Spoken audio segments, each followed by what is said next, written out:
Viewers, जब हम लोगों के घरों में अचानक तेज़ बुखार हो जाता है और हम लोग चाहते हैं कि इस बुखार को होम्योपैथिक दवाओं से ठीक करें, तो ये बहुत क्रिटिकल हो जाता है कि कौन सी दवा दिया जाए और कौन सी दवा ना दिया जाए, और सिम्टम के आधार पर एक्यूरेट दवा देने के लिए क्या किया जाए, कौन दवा एक्यूरेट होगी कौन नहीं होगी। तो आज मैं इस वीडियो में चर्चा करूँगा एक्यूट फीवर की, जो अकस्मात फीवर हो जाता है और हाई फीवर हो जाता है। उसमें दो मेडिसिन की, एकोनाइट और बेलाडोना की, ये दो दवाओं की मैं चर्चा करूँगा आपके बीच। एकोनाइट में क्या होता है कि फीवर जो है वो अकस्मात आता है, किससे कि ड्राई कोल्ड विंड से। ठंडी हवा अगर लग गई है, कोल्ड ठंडी हवा ड्राई, तो इसके शॉक से उसको बुखार हो जाता है और ये एक हाई फीवर हो जाता है। ये एक थोड़े ही देर में, ये मैटर ऑफ आवर्स, इसमें घंटा नहीं लगता है, बहुत ही थोड़े देर में हो जाता है। जबकि बेलाडोना में इसका ऑनसेट सडन और इंटेंस होता है, तुरंत ही होगा और तेज हो जाएगा। बुखार इसमें ठंडा लगती है, कुछ हल्का सा पसीना होता है। ये ठंडी हवा से, कोल्ड ड्राफ्ट, ठंडी हवा से या वार्म हवा से या गर्मी से, ओवर हीटिंग इन द सन, दोनों से इसमें बुखार हो जाता है, ठंडा से भी और गर्म से भी। जबकि एकोनाइट में ठंडी हवा लगने से बुखार होता है और बेलाडोना में ठंडी और गर्म हवा दोनों लगने से बुखार होता है। अब इसको कैसे पहचानेंगे कि एकोनाइट की दवा इसको दी जाए कि इसको बेलाडोना का दिया जाए, तो उसका फिजिकल अपीयरेंस और उसकी कैरेक्टरिस्टिक जानना जरूरी है। तो आप अगर स्किन ड्राई है, हॉट है, एब्सेंस ऑफ परस्पिरेशन और उसमें पसीना नहीं आता है,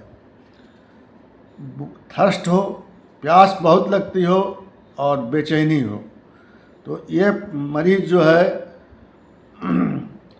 एकोनाइट का हो सकता है। ये लेटा रहना चाहता है, उठने पर इसको तकलीफ बढ़ जाती है।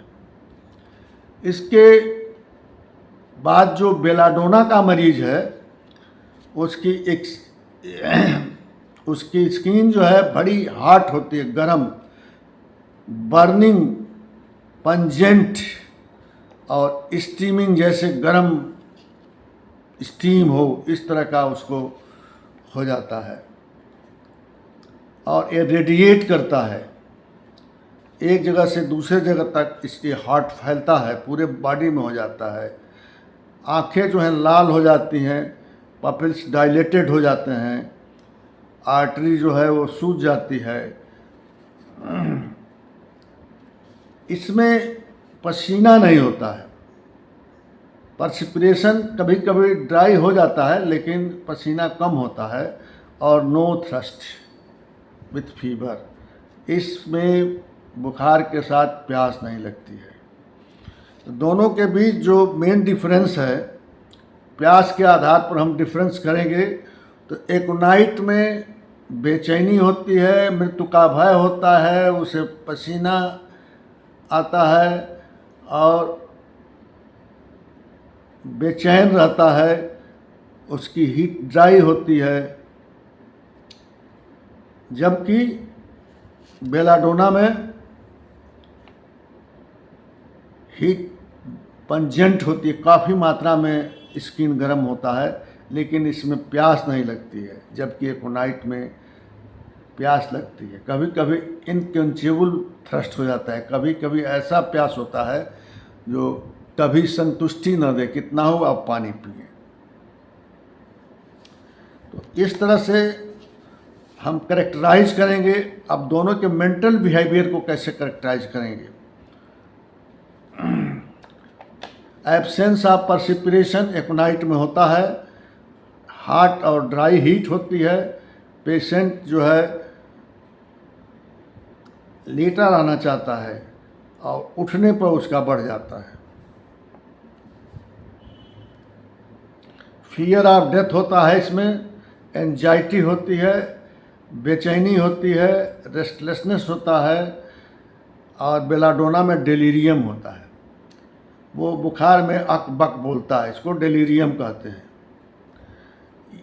और उसको थोड़ी भी लाइट से, नॉइज से, हिलने डुलने से उसका रोग बढ़ जाता है, सेंसिटिव होता है। इस तरह से दोनों दवाओं के बीच मैंने आपको डिफ्रेंशिएशन बता दिया। मेन डिफ्रेंशिएशन शॉर्ट में अगर करना हो तो एकोनाइट में प्यास लगती है, बेचैनी होती है और बुखार ज़्यादा होता है, पसीना होता है। जबकि बेलाडोना में प्यास नहीं लगती है, थ्रस्टलेस, यद्यपि उसकी शरीर बहुत गर्म होती है, हाई टेम्परेचर होता है, लेकिन उसको प्यास नहीं लगती। ये दो डिफरेंस करके आप आसानी से एकोनाइट और बेलाडोना को अपने घरों में रख करके और छांट करके अपने मरीज को दे करके और आराम दे सकते हैं, बिना नुकसान पहुंचाए। अंग्रेजी दवाओं के जो साइड इफ़ेक्ट हैं उनसे बचा करके आप अपने मरीज़ को कंट्रोल कर सकते हैं। अब इसको देना कैसे है? इन दवाओं को 6 में मिल जाए तो 6 में, और नहीं तो 30 में मिले तो 30 में। लो पोटेंसी में हमेशा दिन में 4-4 घंटे पर दीजिए, 5-5 बूंद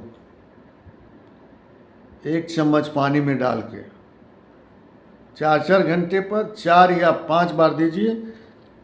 पेशेंट को आराम महसूस होगा। ये वीडियो हमारी आपको किसी तरह से ज्ञानवर्धक लगती हो, आपके बीमारी में सहयोग करती हो, अगर डॉक्टर्स हैं और उनके ज्ञान में वृद्धि होती हो तो मेरे इस चैनल को सब्सक्राइब करें, क्योंकि मैं ये जो ज्ञान दे रहा हूँ, ये जो मैं आपको बता रहा हूँ, ये मैं 37 वर्षों की प्रैक्टिस के अनुभव के आधार पर बता रहा हूँ। ये कोई थोथा बुकी आपको मैं चीज़ें नहीं बता रहा हूँ।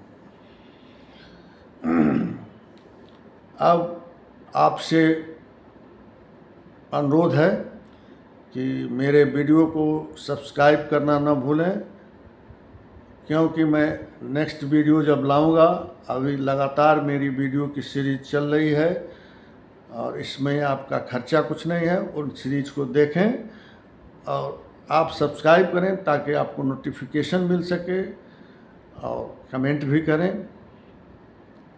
क्या आप दूसरा वीडियो देखना चाहते हैं वो अभी बतावें कमेंट में, किस विषय पर दूसरा वीडियो चाहते हैं वो अभी बतावें। और इसके अलावा आप लाइक भी करें ताकि वीडियो ग्रो करे, ये चैनल ग्रो करे। और इसके लिए मेरा ये जो आप पर्सनल कंसल्टिंग करना चाहते हैं तो इसके लिए पेड कंसल्टिंग उपलब्ध है, मैं इसको डिस्क्रिप्शन में दे दूंगा, आप जब चाहें तब ले सकते हैं। Thank you very much, thank you.